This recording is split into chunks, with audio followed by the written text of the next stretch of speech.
你係咪對小朋友嘅發展存在顧慮？小朋友唔聽指令，或者佢根本完全唔明白指令，佢語言有遲緩，唔明白其他人，佢亦都可能有衝動嘅行為，經常好容易發脾氣，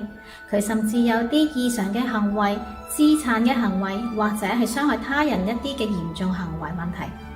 大家好，我係 Sally， 我係一個國際認證行為分析師，喺加拿大教育有自閉症嘅小朋友同埋特殊嘅小朋友已經有18年。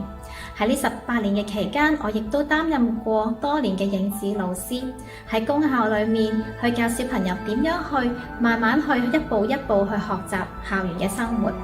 有啲小朋友一開始係從零語言到佢慢慢有對話，甚至佢之後係對答如流。更有小朋友佢係一開始嘅時候完全唔明白，佢經常發脾氣、點地、喊、揼地，做好多一啲係傷害到自己同埋其他人嘅行為，到佢哋係完全唔再有呢啲行為，更加可以融入校園嘅生活，好好咁樣去交朋友，可以建立一啲社交嘅技巧。如果你小朋友仍然係有以上呢啲情況，咁我極之鼓勵你快啲去揾一個有效嘅方法，係有科學認證、有根據嘅啲學習去教你小朋友。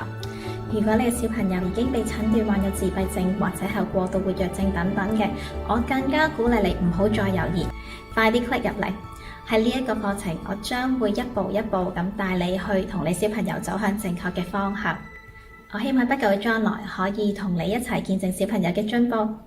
到時見。